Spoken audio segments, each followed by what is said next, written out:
ನಮಸ್ಕಾರ. ನಾನು doctor Lalithamba N R.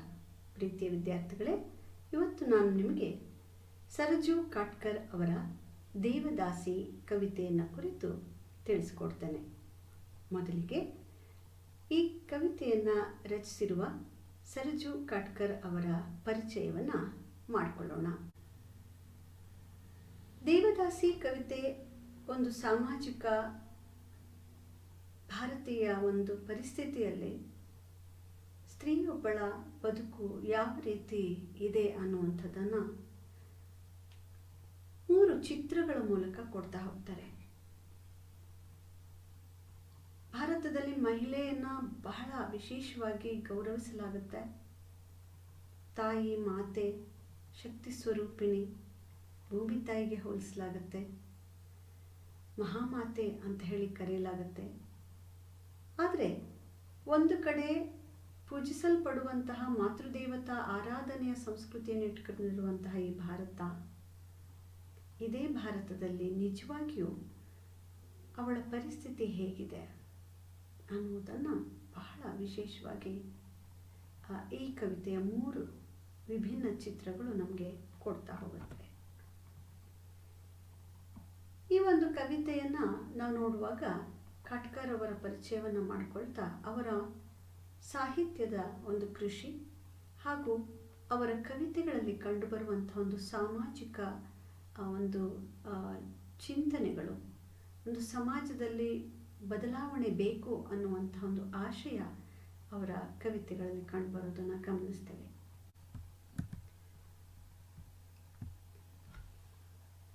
ಸರಜು Katkar ಅವರು 1953ರಲ್ಲಿ ಆಗಸ್ಟ್ 14ರಂದು ಹುಬ್ಬಳ್ಳಿಯಲ್ಲಿ ಜನಿಸ್ತಾರೆ.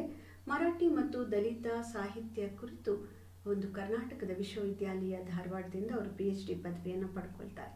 ಹಾಗೆಯೇ 1975ರಿಂದ 1980ರವರೆಗೆ ಸಂಯುಕ್ತ ಕರ್ನಾಟಕ ಪತ್ರಿಕೆಯಲ್ಲಿ ಪತ್ರಕರ್ತರಾಗಿ ಕೆಲಸ ಮಾಡಿದ್ದಾರೆ. 1991ರಿಂದ ಇಂಡಿಯನ್ ಎಕ್ಸ್‌ಪ್ರೆಸ್ ಪತ್ರಿಕಾ ಬಳಗದ ಸುದ್ದಿಗಾರರಾಗಿ ಅವರು ಬೆಳಗಾವಿಯಲ್ಲಿ ಸೇವೆಯನ್ನು ಸಲ್ಲಿಸಿದ್ದಾರೆ. ಸಾಹಿತ್ಯ ಮತ್ತು ಪತ್ರಿಕೋದ್ಯಮದಲ್ಲಿ ಒಂದು ವಿಶೇಷ ಸಾಧನೆ ಮಾಡಿರುವಂಥ ಅಪರೂಪದ ಕೆಲವು ಪತ್ರಕರ್ತರು ಮತ್ತು ಸಾಹಿತಿಗಳೆರಡೂ ಆಗಿರ್ತಕ್ಕಂಥವರ ಗುಂಪಿನಲ್ಲಿ ಕಾಟ್ಕರ್ ಅವರ ಹೆಸರು ಕೂಡ ಒಂದು. ಹಾಗೆಯೇ ಇವರ ಒಂದು ಸಾಹಿತ್ಯ ಬಹಳ ಮುಖ್ಯವಾಗಿ ಒಂದು ಭಾಷಾ ನಿರರ್ಗಳತೆ, ಹಾಗೆ ವಸ್ತುನಿಷ್ಠವಾದ ವಿಮರ್ಶೆಯ ಒಂದು ದೃಷ್ಟಿಕೋನ, ವೈಚಾರಿಕತೆ, ಇದೆಲ್ಲವೂ ಕೂಡ ಕಾಟ್ಕರ್ ಅವರ ಒಂದು ಸಾಹಿತ್ಯದ ಒಂದು ಸಾಮರ್ಥ್ಯ ಅಂತ ಹೇಳಿ ಈಗಾಗಲೇ ವಿಮರ್ಶಕರು ಗುರುತಿಸಿದ್ದಾರೆ. ಇವರು ಒಬ್ಬ ಪತ್ರಕರ್ತರಾಗಿ ಅನೇಕ ಸಂದರ್ಭದಲ್ಲಿ ನಿಮಗೆಲ್ಲ ಗೊತ್ತಿರುವ ಹಾಗೇನೆ ಯಾವುದೇ ಒಬ್ಬ ಪತ್ರಕರ್ತ ಬಹಳ ದಿಟ್ಟವಾಗಿ ಸತ್ಯದ ಬೆನ್ನ ಹತ್ತಿ ಹೊರಟಾಗ ಅನೇಕ ಬಗೆಯ ಸವಾಲುಗಳನ್ನು ಎದುರಿಸಬೇಕಾಗತ್ತೆ. ಅನೇಕ ವಿರೋಧಗಳು ವ್ಯಕ್ತ ಆಗುತ್ತೆ. ಅನೇಕ ಬಗೆಯ ಆಮಿಷಗಳಿಗೆ ಅವರನ್ನು ಒಳಗು ಮಾಡುವುದಕ್ಕೆ ಪ್ರಯತ್ನವನ್ನು ಮಾಡಲಾಗುತ್ತೆ. ಬೆದರಿಕೆಗಳು ಬರ್ತಾ ಹೋಗುತ್ತೆ. ಇದೆಲ್ಲದಕ್ಕೂ ಈ ಆಮಿಷಗಳಿಗೆ, ಬೆದರಿಕೆಗಳಿಗೆ ಹೆದರದೆ ಆ ಸತ್ಯವನ್ನು ಹಿಡಿದು ಅನಾವರಣಗೊಳಿಸುವಂತಹ ಒಂದು ಸಾಮಾಜಿಕ ಬದ್ಧತೆಯನ್ನು ತೋರ್ತಕ್ಕಂಥ ಪತ್ರಕರ್ತರು ಅನ್ನುವಂಥ ಹೆಸರಿಗೆ ಸರಜು ಕಾಟ್ಕರ್ ಅವರು ಈಗಾಗಲೇ ಕನ್ನಡ ಒಂದು ಸಾರಸ್ವತ ಲೋಕದಲ್ಲಿ ಹೆಸರಾಗಿದ್ದಾರೆ. ಅವರು ಹೇಳುವ ಹಾಗೆ ತಾನು ಯಾಕೆ ಪತ್ರಕರ್ತನಾಗಿದ್ದು ಅನಂತರದಲ್ಲಿ ಈ ಸಾಹಿತ್ಯ ಕೃಷಿಗೆ ಹೆಚ್ಚು ಮನಸ್ಸನ್ನು ಕೊಡ್ತಾ ಹೋದೆ ಎಂದಾಗ ಅವರೊಂದು ಮಾತು ಹೇಳ್ತಾರೆ. ತಾನು ಯಾಕೆ ಸಾಹಿತ್ಯ ಕ್ಷೇತ್ರಕ್ಕೆ ಬಂದೆ ಎಂದಾಗ, ಪತ್ರಕರ್ತನಾದಂಥವನಿಗೆ ಒಂದೇ ಸಮಯದಲ್ಲಿ 3 ಕಾಲಗಳಲ್ಲಿ ಸಂಚರಿಸುವ ಅವಕಾಶ ಇರುತ್ತೆ ಅಂತ. 3 ಕಾಲ ಅಂದಾಗ ಆತ ವರ್ತಮಾನದಲ್ಲಿ ಜೀವಿಸ್ತಾ ಇರುವಾಗಲೇ ಭೂತಕಾಲದ ಸಹಾಯದಿಂದ ಭವಿಷ್ಯವನ್ನು ಬರೆಯಬಲ್ಲ. ಇದು ಪತ್ರಕರ್ತನೊಬ್ಬನಿಗೆ ಇರುವಂತಹ ಒಂದು ತಾಕತ್ತು, ಒಂದು ವಿಶಿಷ್ಟವಾದಂತಹ ಒಂದು ದೃಷ್ಟಿಕೋನ.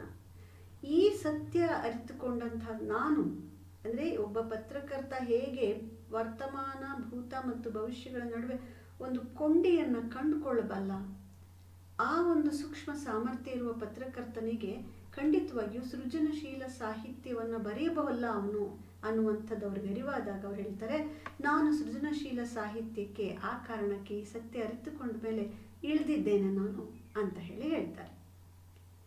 ಜೊತೆಗೆ ಇವರ ಸಾಹಿತ್ಯದ ಒಲವು ಅನ್ನುವುದು ಅವರ ವಿದ್ಯಾರ್ಥಿ ದೆಸೆಯಿಂದಲೇ ಪ್ರಾರಂಭ ಆದದ್ದು. ಅವರು ತಮ್ಮ ಗೆಳೆಯರಾದ ಕುಲಕರ್ಣಿ ಅವರ ಜೊತೆ ಇರ್ಬೋದು, ಪದ್ಮರಾಜ ಅವ್ರ ಜೊತೆ ಇರ್ಬೋದು, ಇವ್ರ ಜೊತೆ ಸೇರಿಕೊಂಡು ಅವರು 2 ಕವನ ಸಂಕಲನಗಳನ್ನು ವಿದ್ಯಾರ್ಥಿ ದೆಸೆಯಲ್ಲೇ ಹೊರಗೆ ತಂದಿರ್ತಾರೆ. ಒಂದು ಬೆಂಕಿಯ ಬೇರು ಅಂತ ಹೇಳಿ, ಮತ್ತೊಂದು ನೆಲದ ನೆರಳು ಅಂತ. ಜೊತೆಗೆ ಇವರಲ್ಲಿದ್ದಂತಹ ಈ ಒಂದು ವಿಶೇಷವಾದಂತಹ ಒಂದು ಪ್ರತಿಭೆಯನ್ನು ಅವರ ಗುರುಗಳಾದಂತಹ ಗುರ್ಲಿಂಗ್ ಕಾಪ್ಸೆ ಅವರು ಗುರುತಿಸಿ ಅವರಿಗೆ ಮಾರ್ಗದರ್ಶನವನ್ನು ಮಾಡ್ತಾರೆ, ಬೆಂಬಲವನ್ನು ಕೊಡ್ತಾರೆ.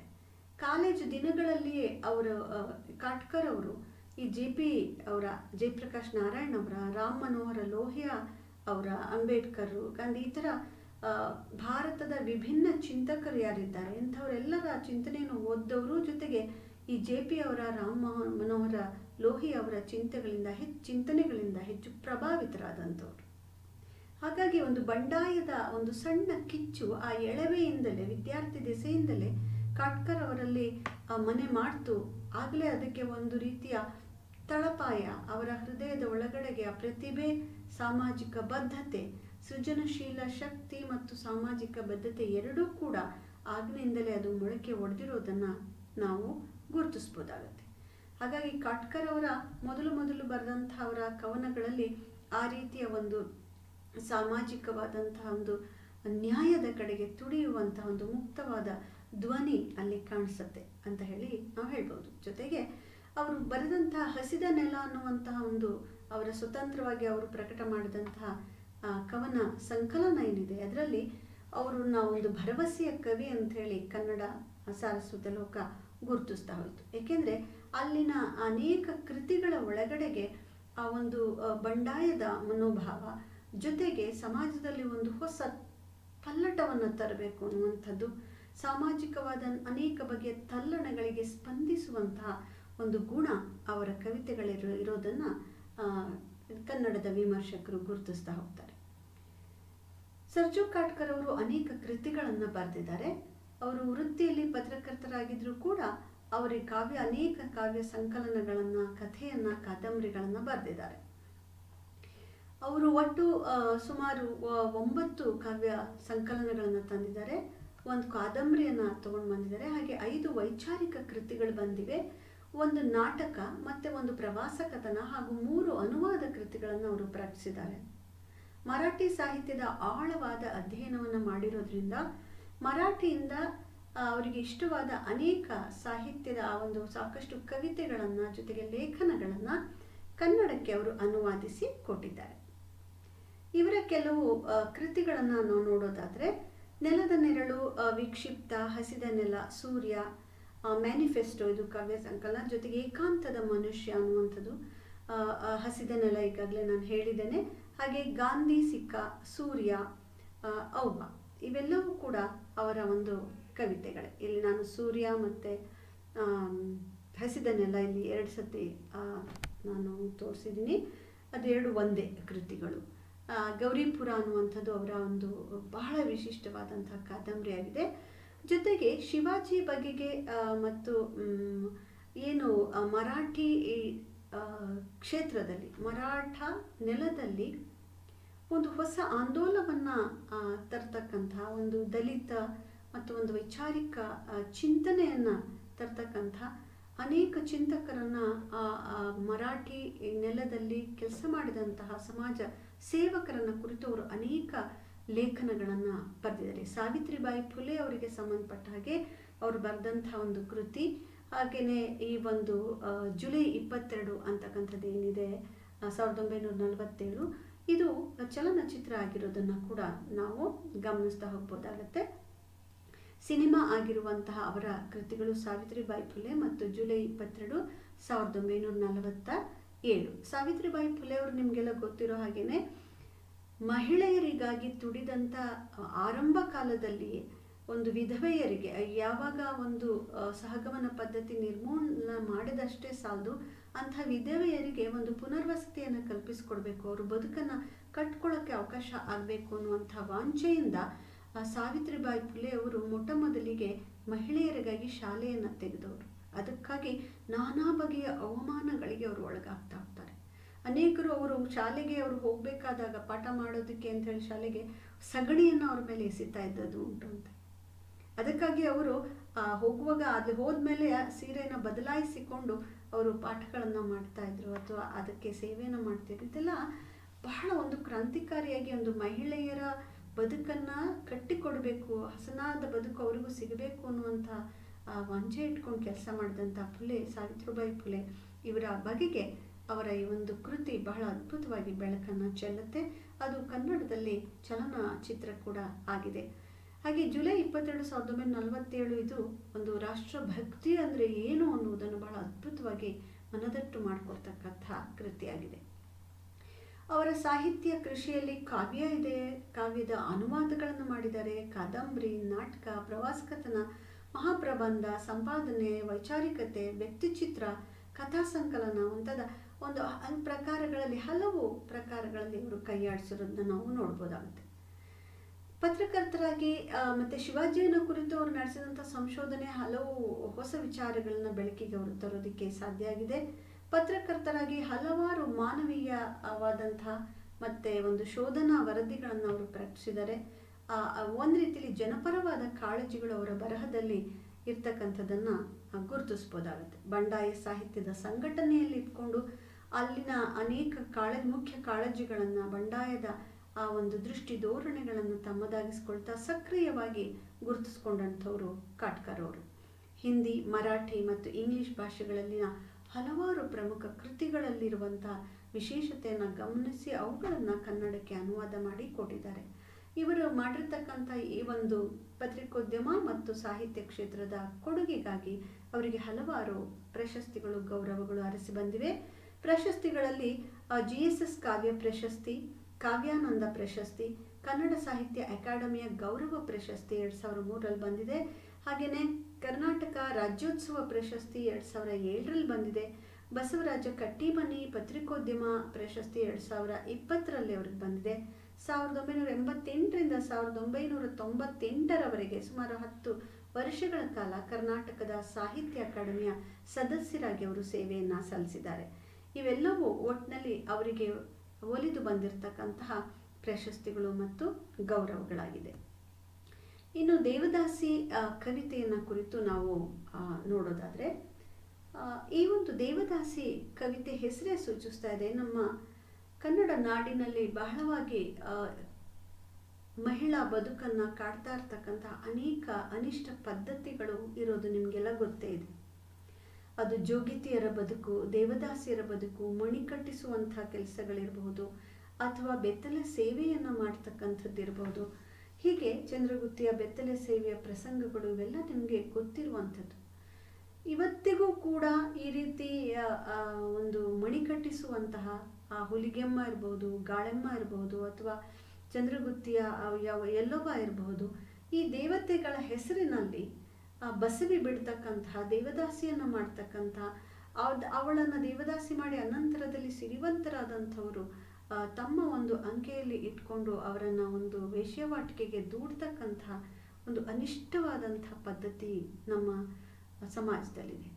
ಇದನ್ನು ಹೋಗಲಾಡಿಸುವುದಕ್ಕೆ ಅನೇಕ ರೀತಿಯಲ್ಲಿ ಸರ್ಕಾರಗಳು ಮತ್ತು ಸಂಘ ಸಂಸ್ಥೆಗಳು ಹಾಗೆ ಅನೇಕ ವ್ಯಕ್ತಿಗಳು ಎಲ್ಲರೂ ಕೂಡ ಪ್ರಯತ್ನ ಮಾಡ್ತಾ ಇದ್ರು ಕೂಡ ಇವತ್ತಿಗೂ ನಮಗೆ ಇದರ ಒಂದು ಬೇರನ್ನು ಕತ್ತರಿಸೋದಕ್ಕೆ ಸಾಧ್ಯ ಆಗ್ತಿಲ್ಲ. ದೇವದಾಸಿ ಪದ್ಧತಿ ಎನ್ನುವುದೊಂದು ನಿಜವಾಗಿಯೂ ಕೂಡ ಸ್ತ್ರೀ ಕುಲದ ಮೇಲೆ ಮಾಡ್ತಾ ಇರ್ತಕ್ಕಂಥ ಒಂದು ಸಾಂಸ್ಕೃತಿಕವಾದಂತಹ ದೇವರ ಹೆಸರಿನ, ಧರ್ಮದ ಹೆಸರಿನಲ್ಲಿ ಮಾಡುವಂಥ ಒಂದು ಅನಿಷ್ಟ. ಅದು ಹೋಗಬೇಕು ಅಂತ ಹೇಳಿ ಅನೇಕ ಚಿಂತಕರು ಹೋರಾಟ ಮಾಡಿದ್ದಾರೆ. ಕಾವ್ಯಗಳನ್ನು ಬರೆದಿದ್ದಾರೆ, ಕಥೆಗಳನ್ನು ಬರೆದಿದ್ದಾರೆ, ಕಾದಂಬರಿಗಳನ್ನು ಬರೆದಿದ್ದಾರೆ, ಪತ್ರಿಕಾ ಲೇಖನಗಳನ್ನು ಬರೆದಿದ್ದಾರೆ.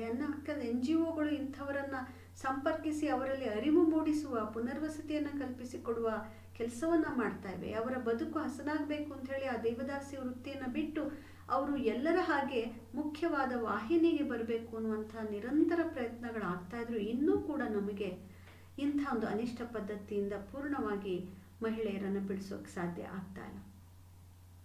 ಯಾಕೆ ಇಂಥ ಒಂದು ಅನಿಷ್ಟ ಪದ್ಧತಿ ನಮ್ಮ ಸಮಾಜದಲ್ಲಿದೆ? ಇದಕ್ಕೆ ಮೂಲ ಕಾರಣ ಏನು? ಅದನ್ನು ಗುರುತು ನೋಡ್ತಾ ಹೋದಾಗ ಇಡೀ ಹೆಣ್ಣನ್ನು ಪುರುಷ ಪ್ರಧಾನ ಸಮಾಜ ಸನಾತನ ಕಾಲದಿಂದಲೂ ಕೂಡ ಹೇಗೆ, ನೀವು ವೇದಗಳ ಕಾಲದಲ್ಲಿ ಅವಳಿಗೆ ಒಂದು ವಿದ್ಯೆಗೆ ಆ ಪುರುಷನಿಗೆ ಸಮಸಮನಾಗಿ ಅವಳು ತನ್ನ ಒಂದು ಜ್ಞಾನವನ್ನು ಅಭಿವೃದ್ಧಿ ಮಾಡ್ಕೊಳ್ಳೋಕ್ಕೆ, ಒಂದು ಸಂವಾದಗಳಲ್ಲಿ ತೊಡಗುವುದಕ್ಕೆ, ಚಿಂತನ ಮಂಥನವನ್ನು ಮಾಡೋದಕ್ಕೆ ಅವಕಾಶ ಇದ್ದಂಥ ಕಾಲ ಇತ್ತು ಅಂತೇಳಿ. ಅನಂತರದ ಬರ್ತಾ ಪುರಾಣದ ಕಾಲಘಟ್ಟಕ್ಕೆ ಬರ್ತಾ ಆಮೇಲೆ ಇತಿಹಾಸ ಕಾಲಘಟ್ಟದಲ್ಲಂತೂ ನಿಧಾನವಾಗಿ ಅವಳಿಗಿದ್ದಂಥ ಈ ಸ್ವಾತಂತ್ರ್ಯವನ್ನು ಕತ್ತರಿಸಲಾಯಿತು. ಅವಳನ್ನು ಒಂದು ರೀತಿಯಲ್ಲಿ ಆ ಗೃಹ ಬಂಧನದಲ್ಲಿ ಇಡ್ತಕ್ಕಂತಹ ಅಥವಾ ಮಹಿಳೆಯನ್ನ ಆ ರೀತಿ ಒಂದು ಮನೆಗೆ ಸೀಮಿತ ಮಾಡಿ ಅವಳನ್ನು ಒಂದು ಆಸ್ತಿಯಾಗಿ ಪರಿಗಣಿಸ್ತಾ ಪುರುಷನ ಅಂಕೆಯಲ್ಲಿ ಅವಳು ಬದುಕಬೇಕು ಅನ್ನುವ ತರಹದ ಚಿಂತನೆಗಳು ನಿಧಾನವಾಗಿ ಮೂಡ್ತಾ ಬಂತು. ಅವಳು ಅಬಲೆ, ಅವಳು ತನ್ನನ್ನು ತಾನು ಕಾಪಾಡಿಕೊಳ್ಳಲಾರಳು ಅನ್ನುವ ತರಹದ ಅವಳ ದೈಹಿಕವಾದಂತಹ ಒಂದು ಯಾವುದನ್ನು ನಾವು ಜೈವಿಕ ಕಾರಣ ಅಂತೀವೋ ಅದನ್ನು ಇಟ್ಕೊಂಡು, ಅದರ ಜೊತೆಗೆ ಅವಳು ಸದಾಕಾಲ ತಂದೆಯ ಅಂಕೆಯಲ್ಲಿಯೋ, ಸೋದರರ ಅಂಕೆಯಲ್ಲಿಯೋ, ಗಂಡನ ಅಂಕೆಯಲ್ಲೋ, ಕೊನೆಯಲ್ಲಿ ಅವಳ ಮಗನ ಅಥವಾ ತನ್ನ ಗಂಡು ಮಕ್ಕಳ ಅಂಕೆಯಲ್ಲಿಯೋ ಇರಬೇಕಾದಂಥ ಒಂದು ಪರಿಸ್ಥಿತಿ ಅವಳಿಗೆ ಬಂತು. ಆದರೆ ಇಂಥ ಒಂದು ಸಾಮಾಜಿಕವಾದಂತಹ ಒಂದು ನೀತಿ ನಡಾವಳಿಗಳ ಚೌಕಟ್ಟನ್ನು, ಹೆಣ್ಣು ಅಂದರೆ ಹೀಗಿರಬೇಕು, ಸ್ತ್ರೀ ಅಂದರೆ ಹೀಗೆ ಬದುಕಬೇಕು, ಅವಳ ಒಂದು ಅಸ್ತಿತ್ವ ಇದರಲ್ಲಿಯೇ ಇದೆ, ಅವಳ ಒಂದು ಮುಕ್ತಿ ಇದರಲ್ಲೇ ಇದೆ ಅನ್ನುವಂಥದ್ದನ್ನು ಹೇಳ್ತಾ ಆ ಪತಿಯೇ ಪರದೈವ ಕಲ್ಪನೆ ಇರಬಹುದು, ಅಥವಾ ಪತಿವ್ರತ ಒಂದು ಪರಿಕಲ್ಪನೆಯನ್ನು ತಂದದ್ದಿರಬಹುದು, ಸತಿ ಸಹಗಮನ ಪದ್ಧತಿಯನ್ನು ತಂದದ್ದಿರಬಹುದು, ಅಥವಾ ವಿಧವೆಯಾದ ಕೂಡಲೇ ಅವಳೊಂದು ಅಪವಿತ್ರಳಾಗ್ತಾಳೆ ಅನ್ನುವಂಥ ಕಾರಣಕ್ಕೆ, ಅಥವಾ ಅವಳನ್ನು ಗಂಡನೊಂದಿಗೆ ಹಾಗೆ ಅವಳನ್ನು ಒಂದು ಮಹಾಸತಿ ಮಾಡಿ ಬೆಂಕಿಯಲ್ಲಿ ಸುಡ್ತಾ ಇದ್ದಂಥದ್ದು, ಇಂಥ ಅನೇಕ ಪದ್ಧತಿಗಳಿತ್ತು. ಇದೆಲ್ಲವನ್ನು ನಾವು ಗಮನಿಸಿದಾಗ ಪುರುಷ ಈ ಸ್ತ್ರೀಯನ್ನ ತನ್ನ ಒಂದು ಸ್ವತ್ತಾಗಿ, ಒಂದು ಒಡವೆಯಾಗಿ, ತನ್ನ ಭೋಗಕ್ಕೆ ಒದಗಿ ಬರುವಂಥ ಒಂದು ಒಂದು ಭೋಗದ ಒಂದು ವಸ್ತುವ ಹಾಗೆ, ಒಂದು ಪ್ರಾಡಕ್ಟ್ ಅನ್ನುವ ತರಹ, ಹೇಗೆ ನಮಗೆ ಬೇಕಾದ ವಸ್ತುವನ್ನು ನಾವು ಬಳಸಿ ಬಿಸಾಡ್ಬೋದು ಹಾಗೆ ಅಂತ ಅವನು ಭಾವಿಸಿರುವಂಥದ್ದು ಬಹಳ ಸ್ಪಷ್ಟವಾಗಿ ನಮಗೆ ಗೊತ್ತಾಗ್ತಾ ಹೋಗುತ್ತೆ. ಆದರೆ ಇದ್ರ ಜೊತೆಗೆ ಭಾರತದಂಥ ಸಮಾಜದಲ್ಲಿ ಒಂದು ವಿಚಿತ್ರವಾದ ಪರಿಸ್ಥಿತಿ ಇದೆ. ಅದೇನಪ್ಪ ಅಂತಂದರೆ, ಅವಳನ್ನು ಒಂದು ಕಡೆ ದೇವತೆ ಅಂತ ಹೇಳಿ ಪರಿಗಣಿಸಲಾಗತ್ತೆ, ಮಾತೃ ಸ್ವರೂಪಿಣಿ ಅಂತ ಪರಿಗಣಿಸಲಾಗತ್ತೆ, ಸಹನಾಮಯಿ ಅಂತ ಹೇಳಿ ಕರೆಯಲಾಗುತ್ತೆ, ಅವಳನ್ನು ಸಾಕ್ಷಾತ್ ಒಂದು ಆದಿಶಕ್ತಿ ಅಂತ ಕರೆಯಲಾಗತ್ತೆ, ಅವಳನ್ನು ಪೂಜಿಸಲಾಗತ್ತೆ. ಹಳ್ಳಿಗಳಲ್ಲಿ ಗ್ರಾಮ ದೇವತೆಗಳ ರೀತಿಯಲ್ಲಿ ಅವಳು ರಕ್ಷಕಿಯಾಗಿ ನಮಗೆ ಪೂಜಿಸಲ್ಪಡ್ತಾ ಇದ್ದಾಳೆ. ಆದರೆ ನಿಜವಾಗಿಯೂ ಕೂಡ ಸಮಾಜದಲ್ಲಿ ಹೀಗೆ ನೀನು ದೇವತೆ ಅಂತ ಹೇಳಿ ಕರೆದ್ರೂ ಕೂಡ ಅವಳನ್ನು ನಡೆಸ್ಕೊಳ್ತಾ ಇರುವ ರೀತಿ ನೋಡಿದ್ರೆ ಅದಕ್ಕಿಂತ ತೀರ ಭಿನ್ನ. ಈ ಒಂದು ಕವಿತೆಯಲ್ಲಿ ಹೀಗೆ ನಮ್ಮ ಸಮಾಜದಲ್ಲಿ ಇರುವಂಥ ದ್ವಂದ್ವ ನೀತಿಯನ್ನು ಹೇಳ್ತಾ ಇರೋದು ಒಂದು, ಆದರೆ ಮಾಡ್ತಾ ಇರೋದು ಇನ್ನೊಂದು. ಅವಳನ್ನು ಹೇಗೆ ಬೇರೆ ಬೇರೆಯ ಹೆಸರಿನಲ್ಲಿ, ಬೇರೆ ಬೇರೆಯ ಧರ್ಮದ ಹೆಸರಿನಲ್ಲಿ, ಆಚರಣೆಯ ಹೆಸರಿನಲ್ಲಿ ಸುಲಿಗೆ ಮಾಡಲಾಗ್ತಿದೆ, ಮತ್ತು ಅವಳನ್ನು ಒಂದು ರೀತಿಯಲ್ಲಿ ಸಾಂಸ್ಕೃತಿಕ ರಾಜಕಾರಣದ ಸುಳಿಗೆ ಸಿಕ್ಕಿಸಿ ಅವಳಿಗೆ ಅರ್ಥವೇ ಆಗದ ರೀತಿಯಲ್ಲಿ ಅವಳನ್ನು ಒಂದು ಮುಗ್ಧತೆಗೆ ತಳ್ಳಿ ಅವಳ ಬದುಕನ್ನು ಹೇಗೆ ತಮ್ಮ ಅಂಕೆಯಲ್ಲಿ ಸೂತ್ರದಲ್ಲಿ ಇಟ್ಕೊಂಡು ಶೋಷಿಸಲಾಗ್ತಿದೆ ಅನ್ನುವುದನ್ನು ಈ ಕವಿತೆ ಬಹಳ ಚೆನ್ನಾಗಿ ಹೇಳುತ್ತೆ. ಅದಕ್ಕೆ ಒಂದು ದೇವದಾಸಿ ಅಂತ ಹೇಳಿ ಹೆಸರಿಟ್ಕೊಂಡಾಗ ಒಂದು ಕಡೆ ಅವಳು ದೇವತೆ, ಮತ್ತೊಂದು ಕಡೆ ದಾಸಿ, ಹೀಗೆ ಹೆಣ್ಣನ್ನು ಕಾಣ್ತಾ ಇರುವ ಎರಡು ಈ ದ್ವಿಮಾನಗಳು ಏನಿದೆ ಭಿನ್ನವಾದಂಥದ್ದು, ಇದನ್ನು ಅನಾವರಣಗೊಳಿಸುವಂಥದ್ದನ್ನು ಈ ಕವಿತೆ ಮಾಡುತ್ತೆ. ಹೆಣ್ಣನ್ನು ಸೌಂದರ್ಯದ ಗಣಿ, ಸಹನಾಮಯಿ, ಕ್ಷಮೆಯ ಧರಿತ್ರಿ ಎಂದೆಲ್ಲ ಬಿರುದು ನೀಡುವಂತಹ ಪುರುಷ ಪ್ರಧಾನ ಸಮಾಜ ಅವಳನ್ನು ಭೋಗದ ವಸ್ತುವಾಗಿಸಿ ಅವಳ ಭಾವನೆಗಳ ಜೊತೆಗೆ ಹೇಗೆ ಚೆಲ್ಲಾಟವಾಡ್ತಾ ಇದೆ. ಕೇವಲ ಅವಳ ದೇಹವನ್ನು ಬಳಸ್ಕೊಳ್ತಾ ಇರೋದಲ್ಲ, ಅವಳ ಭಾವನೆಗಳನ್ನು, ಅವಳ ಅಸ್ತಿತ್ವವನ್ನೇ ಹೇಗೆ ಅಲ್ಲಾಡಿಸಿ ಹುಡಿಗೊಳಿಸುವ ಪ್ರಯತ್ನವನ್ನು ಮಾಡ್ತಾ ಇದೆ ಅನ್ನುವುದನ್ನು ಇಲ್ಲಿ ಸ್ಪಷ್ಟವಾಗಿ ಚಿತ್ರಣ ಮಾಡ್ತಾರೆ. ಧರ್ಮದ ಹೆಸರು, ಆಚರಣೆ, ನಂಬಿಕೆಗಳ ಹೆಸರಿನಲ್ಲಿ ಶೋಷಣೆ ಮಾಡ್ತಾ ಅವಳ ಬದುಕಿನ ಅರ್ಥವನ್ನು ಒಂದು ಅಪರಿಪೂರ್ಣವಾಗಿ ಮಾಡಲಾಗಿದೆ. ಜೊತೆಗೆ ಸ್ವಾರ್ಥದ ಪರಿಧಿಯಲ್ಲಿ ಸಾಗುವಂತಹ ಸಮಾಜದ ವಿಪರ್ಯಾಸವನ್ನು, ಅಲ್ಲೆಲ್ಲೂ ಕೂಡ ಹೆಣ್ಣಿನ ಪರವಾದ ಚಿಂತನೆ ಕಾಣೋದಿಲ್ಲ, ಅಲ್ಲೆಲ್ಲ ಗಂಡೇ ಪ್ರಧಾನ ಕೇಂದ್ರದಲ್ಲಿರ್ತಾನೆ, ಹೆಣ್ಣು ಅವನಿಗೆ ಪೂರಕವಾಗಿ ಒದಗಿ ಬರಬೇಕಾದಂತಹ ಒಂದು ಸುಖವನ್ನು ನೀಡ್ತಕ್ಕಂಥ ಒಂದು ಭೋಗ ವಸ್ತುವಾಗಿ ಅವಳು ಬಳಕೆಯಾಗಿರೋದನ್ನು ನಾವು ಕಾಣ್ತೇವೆ. ಹಾಗಾಗಿ ಆ ಸಮಾಜದ ಆ ಒಂದು ನಡಾವಳಿಯಲ್ಲಿರುವಂತಹ ಒಂದು ವಿಪರ್ಯಾಸವನ್ನು ಸರ್ಜು ಕಾಟ್ಕರ್ ಅವರ ಈ ದೇವದಾಸಿ ಕವಿತೆ ಅನಾವರಣ ಮಾಡಿದೆ ಅನ್ನುವಂಥದ್ದನ್ನು ನಾವು ಗಮನಿಸ್ಬೋದು. ಓದೋಣ ಕವಿತೆ. ಬಂಗಾರದ ನಾನಾ ಆಭರಣಗಳಲ್ಲಿ ಅವಳನ್ನು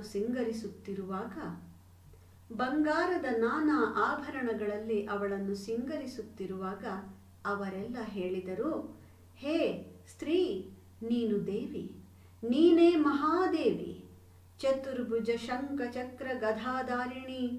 ಹೇ ಸ್ತ್ರೀ, ನೀನು ದೇವಿ, ನೀನೇ ಮಹಾದೇವಿ, ತಾರಿಣಿ, ವರದಾಯಿನಿ, ಸಾಲಂಕೃತ ಸುಹಾಸಿನಿ, ಶಾಂತ ಮಾತಾ, ರೂಪಗರ್ವಿತ, ನೀನೇ ಧಾತ್ರಿ, ನೀನೇ ಜೀವನಧಾತ್ರಿ. ಹೇ ಸ್ತ್ರೀ, ನೀನು ದೇವಿ, ನೀನೇ ಮಹಾದೇವಿ.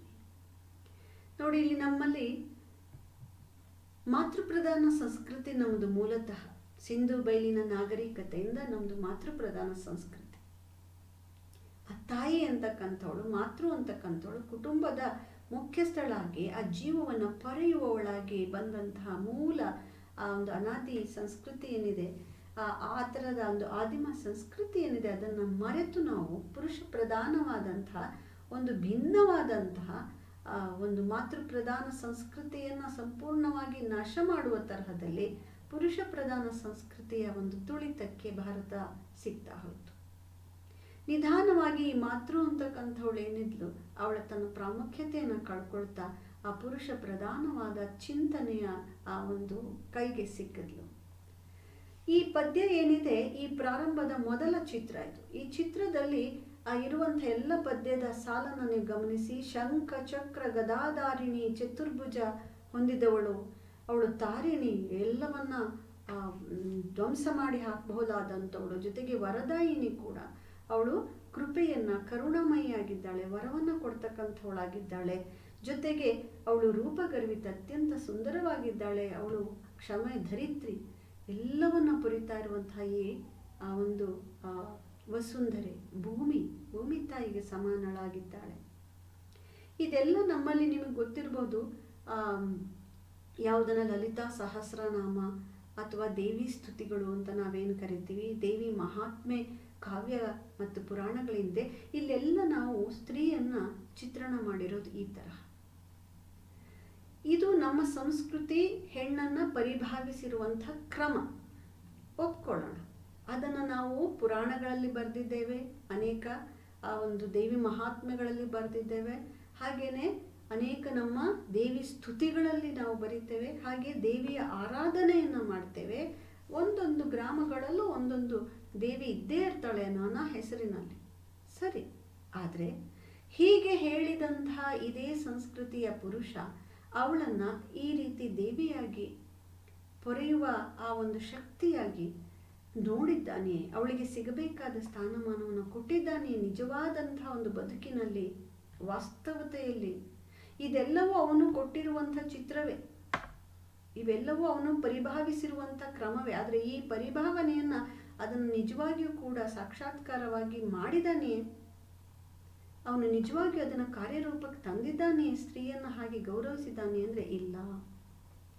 ಎರಡನೆಯ ಚಿತ್ರ, ಅವನು ಈ ಹೆಣ್ಣನ್ನು ಈ ಸಾಲಂಕೃತ ಭೂಷಿತಳಾದಂಥ ಆರಾಧನೆಗೊಳ್ಳಬಹುದಾದಂತಹ ಬಗೆಯ ಆ ಒಂದು ಮಾತೆ ಸ್ವರೂಪಿಣಿಯ ಆ ಮಹಾಮಾಯೆ ತಾಯಿಯ ಸ್ವರೂಪದಲ್ಲಿ ಏನು ಅವನು ಚಿತ್ರಣ ಮಾಡ್ದ, ಅದರ ಭಿನ್ನವಾದ ಮತ್ತೊಂದು ರೂಪವನ್ನು ಇದೇ ಪುರುಷ ಮತ್ತೆ ಹೆಣ್ಣಿಗೆ ಹೇಳ್ತಾನೆ. ಏನದು? ರಾತ್ರಿ ಶಯನ ಗೃಹದಲ್ಲಿ ಆತ, ಅವರೆಲ್ಲ ಹೇಳಿದ್ದು ಮೊದಲನೇ ಚಿತ್ರ. ಈಗ ಆತ ಹೇಳ್ತಾ ಇರೋದು, ಆ ಪುರುಷ ಹೇಳ್ತಾ ಇದ್ದಾನೆ, ಅವಳ ಆಭರಣವನ್ನೆಲ್ಲ ಕಳಚಿಡ್ತಾ ಇದ್ದಾನೆ, ಅವಳನ್ನು ಬೆತ್ತಲು ಮಾಡ್ತಾ ಇದ್ದಾನೆ, ಪೀತಾಂಬರಿಗೆ ಕೈ ಹಾಕಿದ್ದಾನೆ. ಅವಳುಟ್ಟ ಪೀತಾಂಬರ, ಪೀತ ಅಂದರೆ ಹಳದಿ ಅಂತೆ, ಮಹಾಮಾತೆಯ ಸರ್ವಾಲಂಕಾರ ಭೂಷಿತಳಾದಂತಹ ಆ ಮಹಾಮಾತೆಯ ಸ್ವರೂಪದಲ್ಲಿ ಆ ಪೀತಾಂಬರ, ಎಲ್ಲ ಒಡವೆ ವಸ್ತ್ರ ಬೇಕಾದಷ್ಟು ಒಳಗೇನು ಇಡಲಾಗಿತ್ತು ಅದೆಲ್ಲವನ್ನು ಕಳಚಿ ಪಕ್ಕಕ್ಕೆ ಹಾಕಿದ್ದಾನೆ. ಪೀತಾಂಬರಕ್ಕೆ ಕೈ ಹಾಕಿ ಹೇಳ್ತಾ ಇದ್ದಾನೆ, ಏ ಸ್ತ್ರೀ, ಹೇ ಸ್ತ್ರೀ, ನೀನೀಗ ಕಾಮರೂಪಿ, ಹೇ ಸ್ತ್ರೀ, ನೀನೀಗ ಕಾಮರೂಪಿ, ನನ್ನ ಇಚ್ಛಾಂಕಿತೆ, ನಾನು ನಿನ್ನ ಸ್ವಾಮಿ, ನಾನು ನಿನ್ನ ಸ್ವಾಮಿ. ನಿನ್ನ ಸೌಂದರ್ಯ, ನಿನ್ನ ಯುಕ್ತಿ, ನಿನ್ನ ಶಕ್ತಿ, ನಿನ್ನ ಸೌಂದರ್ಯ, ಯುಕ್ತಿ, ಶಕ್ತಿಗಳೆಲ್ಲ ನನಗೆ ಮಾತ್ರ ಮೀಸಲು, ನನಗೆ ಮಾತ್ರ ಮೀಸಲು ದಾಸಿ. ನೋಡಿ, ಅವನು ಯಾವ ಮಾತನ್ನು ಹೇಳಿದ್ದನೋ ಅದಕ್ಕಿಂತ ಭಿನ್ನವಾದ ಮಾತುಗಳನ್ನು ಆ ಪುರುಷ ಹೇಳ್ತಾ ಇದ್ದಾನೆ.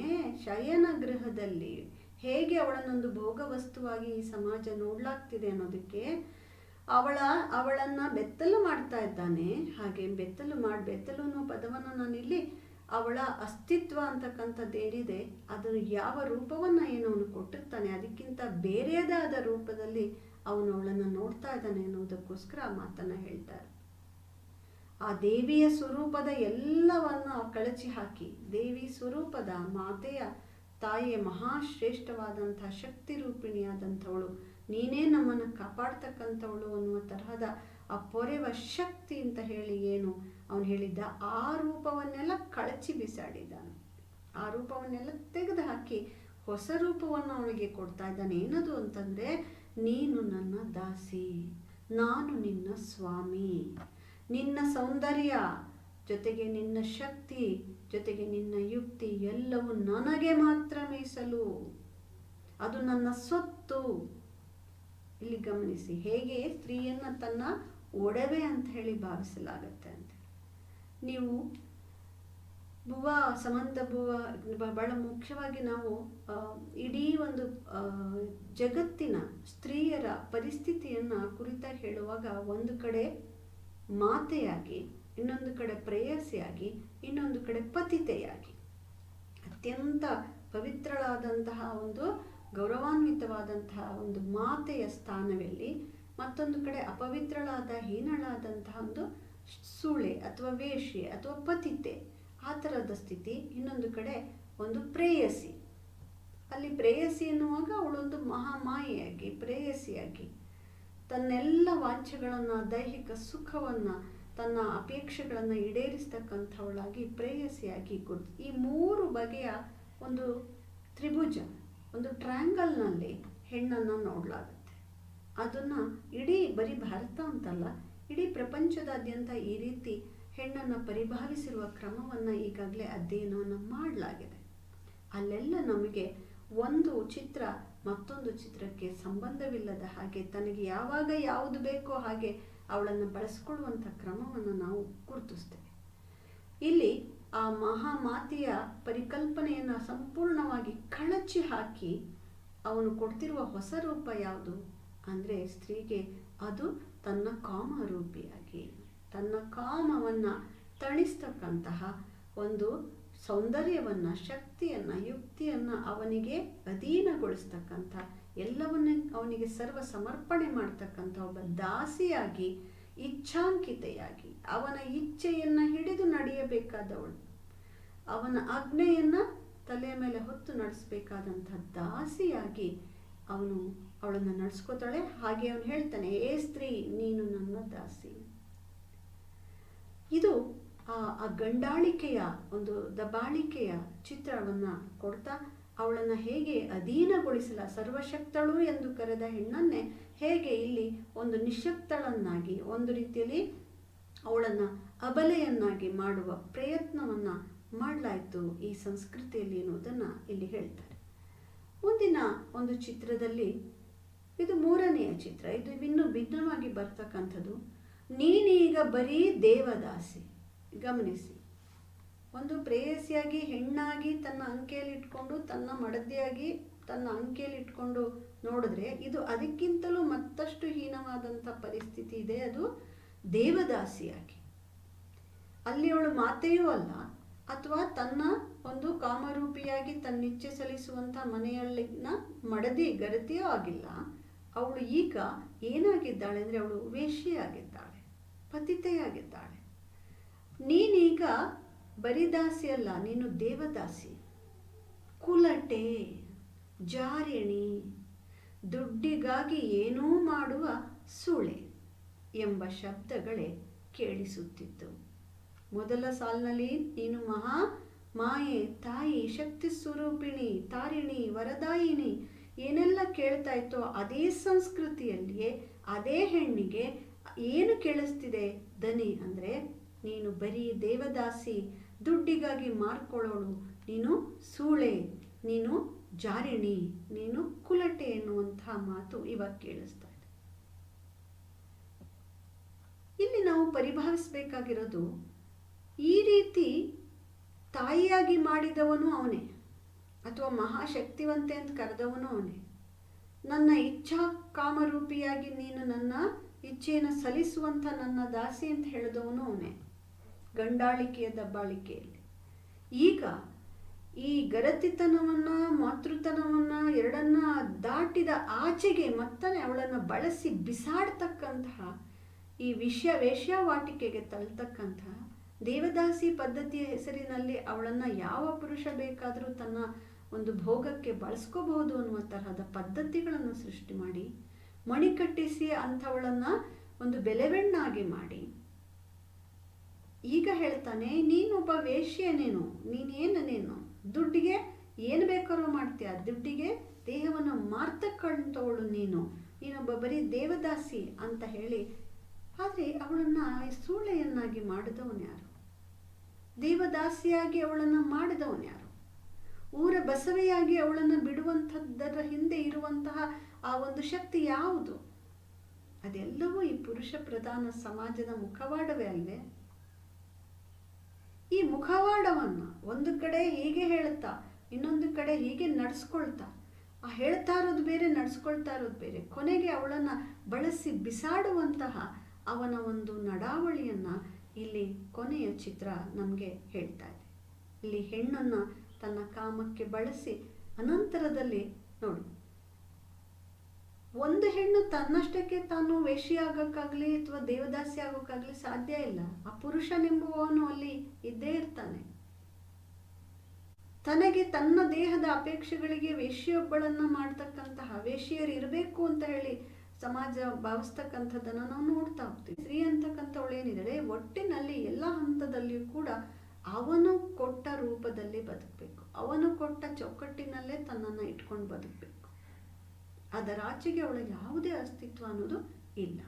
ಹಾಗೆ ಆ ಪತಿತೆ, ಅಪವಿತ್ರಳು, ಕುಲಟೆ ಅಂತ ಹೇಳಿ ಅವಳನ್ನು ವೇಶ್ಯ ಅಂತ ಹೇಳಿ ಕಡೆಗಣಿಸುವಂತಹ ಇದೇ ಸಂಸ್ಕೃತಿಯ ಇನ್ನೊಂದು ಆ ಒಂದು ಮುಖವಾಡವನ್ನು ಇಲ್ಲಿ ಕಳಿಸಿದ್ದಾರೆ.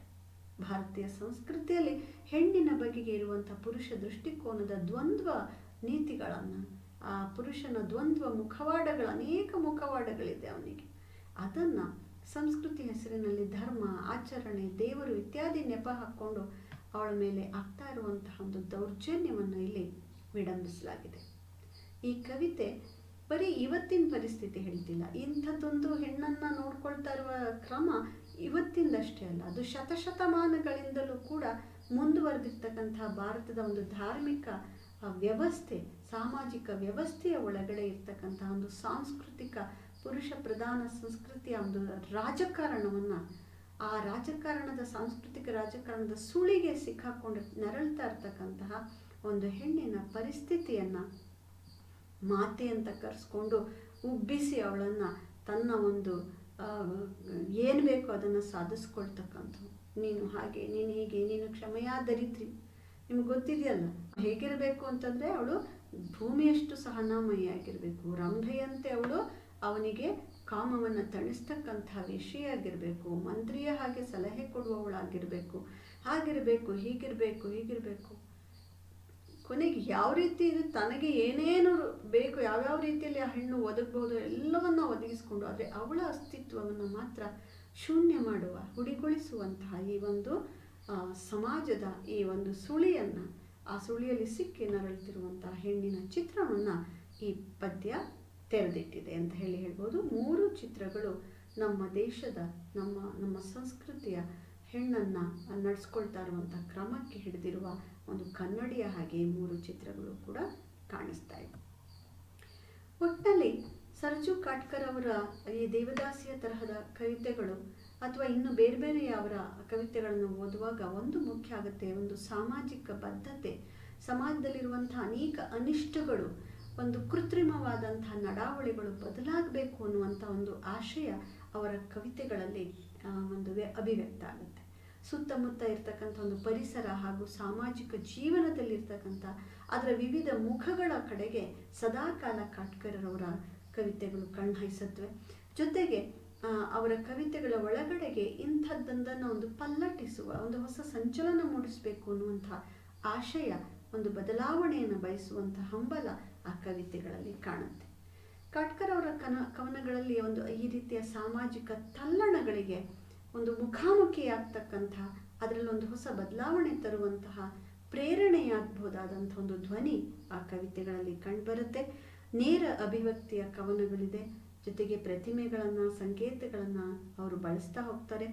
ಜೊತೆಗೆ ಅವರ ಲಯ ಈ ಕಡೆ ಪದ್ಯದ ಲಯವೂ ಅಲ್ಲ, ಗದ್ಯದ ಲಯವೂ ಅಲ್ಲದೆ ವಿಶಿಷ್ಟವಾದಂಥ ಒಂದು ಲಯಗಾರಿಕೆಯನ್ನು ಅವರ ಕವಿತೆಗಳಲ್ಲಿ ಅವರು ರೂಢಿಸ್ಕೊಂಡಿದ್ದಾರೆ. ಒಟ್ಟಿನಲ್ಲಿ ಬಂಡಾಯದ ನಿಲುವನ್ನು, ಬಂಡಾಯದ ಆ ಒಂದು ಚಳುವಳಿ ಇದರ ಭಾಗವಾಗಿದ್ದು ಅನೇಕ ಬಗೆಯಲ್ಲಿ ಈ ರೀತಿ ನೊಂದವರ, ಅನ್ಯಾಯಕ್ಕೆ ತುತ್ತಾಗ್ತಕ್ಕಂಥವರ ದನಿಯಾಗಿ ದನಿಯೆತ್ತುವ, ಏನು ನೀವು ಬಂಡಾಯ ಸಾಹಿತ್ಯದ ಸ್ಲೋಗನ್ ನಿಮ್ಗೆ ಗೊತ್ತಿದೆ, ಘೋಷವಾಕ್ಯ ಏನದು? ಖಡ್ಗ ಕಾವ್ಯ ಅಲ್ವಾ, ಖಡ್ಗವಾಗಬೇಕು ಕಾವ್ಯ ಅಂಥೇಳಿ, ಬಡವರ ನೋವಿಗೆ ಮಿಡಿವ ಮಂತ್ರ ಅಂತ. ಅಂದರೆ ಅಲ್ಲಿ ಖಡ್ಗವನ್ನು ಹಿಡಿದು ಹೋರಾಡೋದಲ್ಲ, ಆದರೆ ಕವನವೇ ಖಡ್ಗವಾಗಬೇಕು. ಆ ಕವನಗಳು ಖಡ್ಗದಂತೆ ಅನಿಷ್ಟವನ್ನು ಕೊಚ್ಚಿ ಅಲ್ಲಿ ಒಂದು ಹೊಸದನ್ನು ತರಬೇಕು. ಹಾಗೆ ಕವಿತೆಯೊಂದು ಅಥವಾ ಸಾಹಿತ್ಯವೊಂದು ಅಥವಾ ಸೃಜನಶೀಲ ಅಭಿವ್ಯಕ್ತಿಯೊಂದು ಸಾಮಾಜಿಕ ಬದ್ಧತೆಯನ್ನು ಇಟ್ಕೋಬೇಕು, ಸಮಾಜ ಪರಿವರ್ತನೆಯ ಕಡೆಗೆ ಅದು ಮುಖ ಮಾಡಬೇಕು ಅನ್ನುವಂತಹ ಬಂಡಾಯ ಮತ್ತು ದಲಿತ ಸಾಹಿತ್ಯದ ಚಿಂತನೆಗಳೇನಿತ್ತು, ಆ ಒಂದು ಚಿಂತನೆಯ ಹಿನ್ನೆಲೆಯಲ್ಲಿ ಬೆಳೆದು ಬಂದಂಥದ್ದು ಕಾಟ್ಕರ್ ಅವರ ಈ ಒಂದು ಸಾಹಿತ್ಯ ಸೃಜನಶೀಲ ಒಂದು ಶಕ್ತಿ ಅಂತ ಹೇಳಿ ನಾವು ಕರಿಬಹುದಾಗುತ್ತೆ.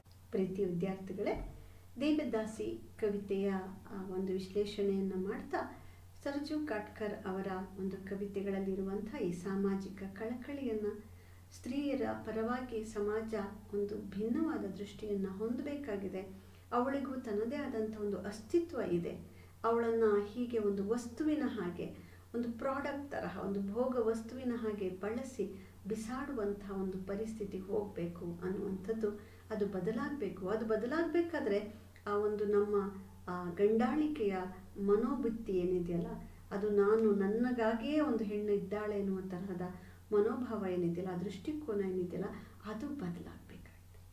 ಅದು ಎಲ್ಲಿ ತನಕ ಬದಲಾಗೋದಿಲ್ವೋ, ಎಲ್ಲಿ ತನಕ ಈ ರೀತಿ ಸಮಾಜ ಕಟ್ಟಿಕೊಡುವಂತಹ ಒಂದು ಆವರಣ, ಚೌಕಟ್ಟಿನಗೆ ತಕ್ಕ ಹಾಗೆ ಹೆಣ್ಣು ಬದುಕಬೇಕು ಅಂತ ಹೇಳಿ ಅವರು ದತ್ತವಾದಂಥ ಹೆಣ್ಣಿನ ಗುಣಗಳು, ಹೆಣ್ಣು ಹೀಗೆ ಇರಬೇಕು ಅನ್ನೋದನ್ನೇನು ಸಮಾಜ ರೂಪಿಸಿದೆ, ಅದಕ್ಕಿಂತ ಭಿನ್ನವಾಗಿ ತನ್ನ ಸ್ವ ಅಸ್ತಿತ್ವವನ್ನು, ಸ್ವಪ್ರಜ್ಞೆಯನ್ನು ಬೆಳೆಸ್ಕೊಳ್ಳೋದ್ರ ಕಡೆಗೆ ಹೆಣ್ಣು ಕೂಡ ಪ್ರಯತ್ನ ಮಾಡಬೇಕು. ಜೊತೆಗೆ ಈ ರೀತಿಯ ಒಂದು ಶೋಷಣೆಯನ್ನು ಖಂಡಿತವಾಗಿಯೂ ಕೂಡ ಅದೊಂದು ಶೋಷಣೆ ಎನ್ನುವ ಅರಿವನ್ನು ಮೊದಲು ಗಂಡು ಹಾಗೂ ಹೆಣ್ಣು ಎರಡೂ ಕೂಡ ರೂಪಿಸ್ಕೋಬೇಕಾಗುತ್ತೆ. ರೂಪಿಸ್ಕೊಂಡಾಗ ಮಾತ್ರ ಒಂದು ಸಮಬಾಳ್ವೆಯನ್ನು ನಾವು ಮುಂದೆ ತಗೊಂಡು ಹೋಗೋಕ್ಕೆ ಸಾಧ್ಯ ಆಗುತ್ತೆ. ಅನೇಕ ರೀತಿಯ ಅನಿಷ್ಟ ಪದ್ಧತಿಗಳಿಂದ ಇವತ್ತಿಗೂ ನರಳ್ತಾ ಇರುವ ಅನೇಕ ಕುಟುಂಬಗಳು ನಮ್ಮ ಕರ್ನಾಟಕದಲ್ಲಂತೂ ನೀವು ಆ ಗಾಳೆಮ್ಮ, ಹುಲಿಗೆಮ್ಮ, ಚಂದ್ರಗುತ್ತಿ, ಜೋಗಿತಿಯರು, ಯಲ್ಲಮ್ಮ ಜೋಗಿತಿಯರು, ಇವರುಗಳು ಇವತ್ತಿಗೂ ಉತ್ತರ ಕರ್ನಾಟಕದ ಭಾಗದಲ್ಲಿ ಎಷ್ಟು ನರಳ್ತಾರೆ ಅಂತಂದರೆ ನೀವು ಅದನ್ನು ಹೇಳೋಕೆ ಸಾಧ್ಯ ಇಲ್ಲ. ಎಷ್ಟೋ ಕುಟುಂಬಗಳಿಗೆ ನಾವು ಭೇಟಿ ಮಾಡಿದಂಥ ಸಂದರ್ಭಗಳಲ್ಲಿ NGOಗಳು ಇವ್ರಗಳ ಜೊತೆಯಲ್ಲಿ ಅವರನ್ನು ತಾನು ಅಂಥದ್ದಕ್ಕೆ ಬಲಿಯಾಗಿ ತಾನು ನಾನಾ ರೋಗಗಳಿಗೆ ತುತ್ತಾಗಿ ಸಾಯ್ತಾ ಇರುವಂಥ ಒಬ್ಬ ತಾಯಿ 10-11 ವಯಸ್ಸಿನ ತನ್ನ ಹೆಣ್ಣುಮಕ್ಕಳನ್ನು ಮತ್ತೆ ಅದೇ ಮಣಿ ಕಟ್ಟಿಸುವ, ದೇವದಾಸಿ ಮಾಡುವ ಕಾರ್ಯದಲ್ಲಿ ಮುಳುಗಿರ್ತಾಳೆ. ಅದಕ್ಕೆ ಕಾರಣ ಏನಂತಂದಾಗ ಅವಳು ಹೇಳುವಂಥದ್ದೇ ಬೇರೆ. ಶಾಲೆಗೆ ಕಳಿಸಿ ಮತ್ತೆ ಅವಳಿಗೂ ಕೂಡ ಬದುಕೋದಕ್ಕೊಂದು ದಾರಿ ಮಾಡಿಕೊಡಿ ಅಂದರೆ ಅಂಥದಕ್ಕೆ ನಮ್ಮ ಸಮಾಜ ಅವಕಾಶ ಮಾಡಿಕೊಡಲ್ಲ ಅನ್ನುವಂಥದ್ದು ಹೇಳುತ್ತೆ. ಜೊತೆಗೆ ನಾವು ಮುದುಕರಾಗಿದ್ದೀವಿ, ವಯಸ್ಸಾಗಿದೆ, ನಮ್ಗೆ ಅನ್ನ ಇಲ್ಲ, ಇದಿಲ್ಲ, ಯಾರು ದುಡ್ಡು ತರಬೇಕು ಅಂತ ಹೇಳಿ ಪ್ರಶ್ನೆಯನ್ನು ಮಾಡ್ತಾರೆ. ನೀವು ಊಟ ಹಾಕ್ತೀರಾ ಅಂತ ಕೇಳ್ತಾರೆ. ಅಂದರೆ ಅದರ ಹಿಂದೆ ಇರುವಂಥ ಇಂಥ ಪದ್ಧತಿಯ ಹಿಂದೆ ಇರುವಂಥ ಕ್ರೌರ್ಯವೇ ಅವ್ರಿಗೆ ಅರ್ಥ ಆಗ್ತಾ ಇಲ್ಲ. ಸದ್ಯದ ಹೊಟ್ಟೆಯ ಚಿಂತೆಯನ್ನು ಮಾಡ್ತಾ ಇದ್ದಾರೆ, ಊಟದ ಚಿಂತೆ ಮಾಡ್ತಾ ಇದ್ದಾರೆ. ಆದರೆ ಇಡೀ ಕ್ರೌರ್ಯ, ನಿನ್ನ ಬದುಕು ನಾಶ ಆದಾಗೆ ನಿನ್ನ ಮಕ್ಕಳ ಬದುಕು ನಾಶ ಆಗಬಾರ್ದು ಅಂತ ಹೇಳಿದರೆ ಅವರಿಗೆ ಅರ್ಥ ಮಾಡಿಸೋದು ಕಷ್ಟ ಆಗ್ತಿದೆ. ಅನೇಕ NGOಗಳು ಈ ಕೆಲಸವನ್ನು ಮಾಡ್ತಾ ಇದ್ದಾರೆ, ಮಾಡ್ತಾ ಎಷ್ಟೋ ಬದಲಾವಣೆ ತರುವ ಪ್ರಯತ್ನವನ್ನು ಮಾಡ್ತಾ ಇದ್ದಾರೆ. ಅವರ ಮಕ್ಕಳುಗಳಿಗೆ, ದೇವದಾಸಿಯರ ಮಕ್ಕಳುಗಳಿಗೆ ಪುನರ್ವಸತಿಯನ್ನು ಕಲ್ಪಿಸಿಕೊಡುವ, ಉದ್ಯೋಗಕ್ಕೆ, ಶಿಕ್ಷಣಕ್ಕೆ ಅವಕಾಶವನ್ನು ಮಾಡಿಕೊಡುವಂಥ ಕೆಲಸವನ್ನು ಮಾಡ್ತಾ ಇದ್ದಾರೆ. ಆದರೆ ಇವತ್ತಿಗೂ ನಮ್ಮ ಮನಸ್ಸಿನಲ್ಲಿ ಕೂತಿರುವಂಥ ಈ ದೇವದಾಸಿ ಮತ್ತು ಅವರ ಮಕ್ಕಳುಗಳಿಗೆ ಒಂದು ಮುಖ್ಯವಾಹಿನಿಗೆ ತಂದು ಮನೆಯ ಮಹಾಲಕ್ಷ್ಮಿ ಅಥವಾ ಗರತಿ ಅಂತ ಹೇಳಿ ಅವಳನ್ನು ಕರ್ಕೊಂಡು ಬರೋದಕ್ಕೆ ಇನ್ನೂ ನಮ್ಮ ಸಮಾಜ ಮುಕ್ತವಾಗಿ ತೆರ್ಕೊಂಡಿಲ್ಲ. ಇವತ್ತಿಗೂ ಕೂಡ ಅಂಥ ಅನಿಷ್ಟ ಪದ್ಧತಿಗಳು ಇದೆ ಅನ್ನೋದೇ ನಿಜವಾಗ್ಲೂ ನಮ್ಮ ಸಮಾಜದ ದುರಂತ. ಪ್ರೀತಿಯ ವಿದ್ಯಾರ್ಥಿಗಳೇ, ಯುವಕರು, ಯುವ ಪೀಳಿಗೆಯ ವಿದ್ಯಾರ್ಥಿಗಳು, ನೀವು ಇಂತಹ ಒಂದು ಅಸಮಾನವಾದಂತಹ ಸಾಮಾಜಿಕ ಪಿಡುಗುಗಳನ್ನು ತೊಲಗಿಸುವುದಕ್ಕೆ ಮೊದಲು ನಿಮ್ಮ ಮನಸ್ಸಿನಲ್ಲಿ, ನಿಮ್ಮ ಹೃದಯದಲ್ಲಿ ಒಂದು ಹೊಸ ಸಂಕಲ್ಪವನ್ನು ಮಾಡಬೇಕಾಗತ್ತೆ, ಒಂದು ಪ್ರೇರಣೆಯನ್ನು ಪಡಿಬೇಕಾಗತ್ತೆ. ಇಂಥ ಅನಿಷ್ಟತೆಯಿಂದ ನಮ್ಮ ಸಮಾಜದಲ್ಲಿ ಹೆಣ್ಮಕ್ಳನ್ನು ಬಿಡಿಸ್ತೀವಿ ಅಥವಾ ಅದನ್ನು ನಾವು ಮುಖ್ಯವಾಹಿನಿಗೆ ತರ್ತೀವಿ, ಅಥವಾ ನಮ್ಮ ಹೆಣ್ಣನ್ನು ನಾವು ನೋಡುವ ಕುಟುಂಬದ ಒಳಗೆ, ಬರೀ ದೇವದಾಸಿ ಅಷ್ಟೇನಲ್ಲ, ಕುಟುಂಬದ ಒಳಗೆ ಹೆಣ್ಣುಮಕ್ಕಳ ಮೇಲೆ ಆಗ್ತಿರುವ ಅನ್ಯಾಯಗಳನ್ನು ಅದನ್ನು ಹೇಗೆ ಪರಿಸು. ಎಷ್ಟೇ ಹೇಳಿದ್ರು ತಂದೆ ತಾಯಿಗಳೇ ತನ್ನ ಹೆಣ್ಣು ಗಂಡು ಮಕ್ಕಳಲ್ಲಿ ಒಂದು ಭೇದವನ್ನು ಮಾಡ್ತಾ ಇದ್ದಾರೆ. ಇದೆಲ್ಲ ಹೋಗಿ ಒಂದು ಹೆಣ್ಣು ಗಂಡಿನಲ್ಲಿ, ಹೆಣ್ಣು ಹಿರಿಯಲೂ ಅಲ್ಲ, ಗಂಡು ಹಿರಿಯನೂ ಅಲ್ಲ, ಗಂಡು ಹೆಣ್ಣುಗಳಲ್ಲಿ ಈ ರೀತಿ ಹಿರಿತನ, ಕಿರಿತನ, ಕೀಳು ಮೇಲುಗಳಿಲ್ಲದ ಒಂದು ಸಮನಾದ ಬದುಕನ್ನು ಕಟ್ಟಿಕೊಳ್ಳುವುದಕ್ಕೆ ಅತ್ಯಂತ ಅವಶ್ಯಕವಾದಂಥ ರೀತಿಯ ನಡಾವಳಿಗಳನ್ನು ನೀವು ರೂಪಿಸ್ಕೋತೀರಿ ಅಂಥೇಳಿ ನಾನು ಭಾವಿಸಿದ್ದೇನೆ. ಈ ತರಗತಿ ನಿಮಗೆ ಇಷ್ಟವಾಗಿದೆ ಅಂತ ಹೇಳಿ ನಂಬ್ತಾ ನಮಸ್ಕಾರ.